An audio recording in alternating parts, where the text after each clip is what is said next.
Good morning. How are we? Happy Sunday. Just an early one for me. If you're coming in, give me a hello. If you're on replay, let me know you are on replay. So just up early, we've been recording actually a few trainings around our food freedom program, which is all about being in control of comfort eating. By the way, I am going to be doing a free talk. More information on that. If you do want information on that, just comment below with comfort eating.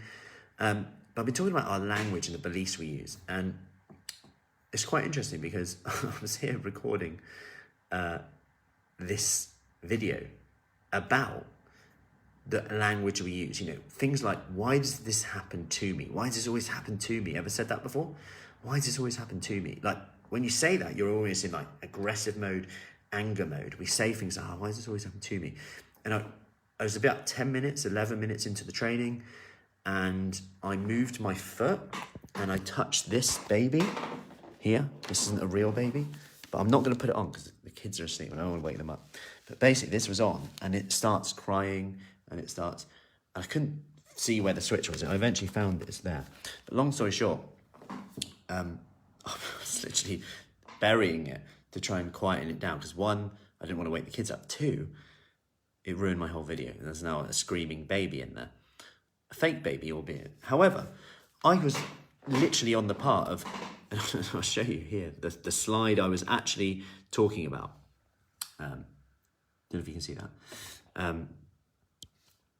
Here, so if you see that, some of the things we say, why does it always happen to me? Replace with, why does this always happen for me? I really should. I can't do anything, it's out of my hands. You know, think how many people said that around COVID. See how many people said this around the pandemic. Some people lost 4 stone, some people gained 4 stone. Some people exacerbated their comfort eating habits, some people got in control of them. Some people drank more, some people drank less. Like, what could I do was the different question. Now, I'm going back into how could this have happened for me? Because often when we do things, when we change things, the obstacle that comes up is really annoying. Like that, 10 minutes in training, I'm like, oh, blimey, I've just literally just done 10 minutes and I'm not going to get that 10 minutes back. I could be frustrated. Why is it happening for me? Well, I've done 10 minutes now. I can actually record it a bit better this time, if I'm totally honest, which is great.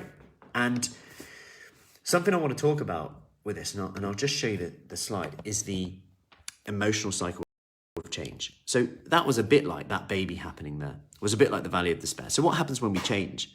Well, we get this uninformed optimism. And that's like saying, I'll do it tomorrow. When you say, I'll do it tomorrow, what happens? You feel blooming awesome, right? You go, yeah, I'm going to do it tomorrow. So I'm going to chill out now. And I feel great. And it feels good, doesn't it? Then we get that informed pessimism. That's when the time comes. Blimey, did I set my alarm for 6 a.m. to get up for this workout or whatever? And it's about acting based on how you want to feel rather than how you feel. Because if most people set their alarm on a Monday and just acted based on how they want to feel or how they felt at that time, they wouldn't get up for work. But they do. Stage 3, we go into that valley of despair. You know what, this is a bit harder than I thought. It's easier if I give up. Because if I give up, I don't have Matt, I don't have Fruci Fit, I don't have people chasing me. I don't have people going, like, you do this deadline, do this. It feels easier. And the cool thing is we quit and then we feel good. We get a little dopamine hit. But then we go back because 2 weeks pass and maybe we realise we've got to do something again. It's hard again. I'm breathless when I go up the stairs. I feel unfit. The clothes don't fit me.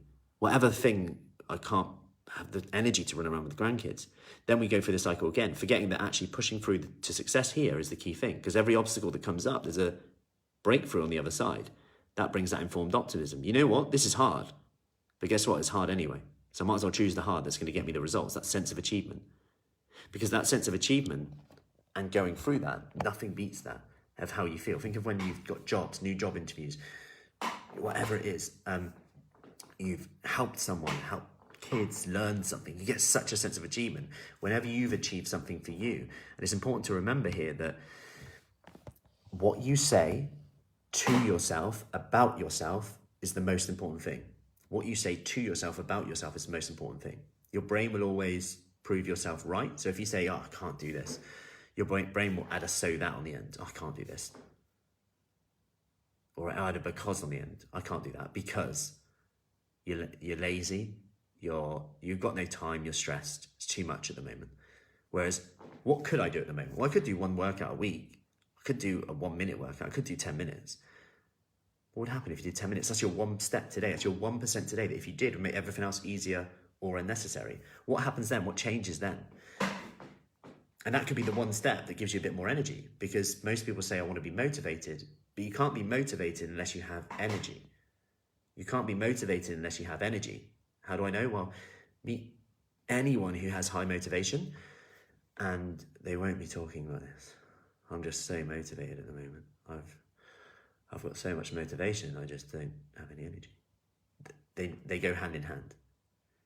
So what are we doing to protect our state, to protect our energy and create energy today? Well, how you talk to yourself is a quick way to change that. Just changing your language. Instead of this is rubbish, this is a bit, change that to this is a bit inconvenient, but what could I do? Sounds really obvious, but even starting by writing down the things you've achieved for yourself or helped others with can just give you a little bit of a boost in terms of your self-worth, your self-belief, your beliefs about yourself. And going through that emotional cycle change, just remembering where you're at on your journey here. Okay?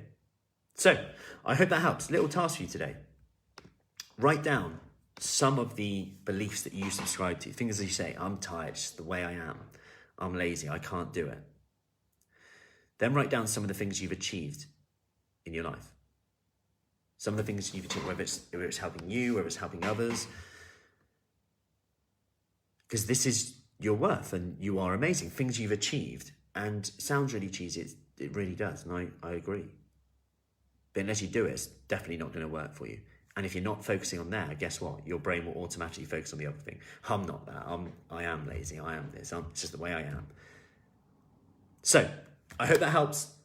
Let me know if you have any questions. Have an awesome Sunday, and I'll see you soon. Take care.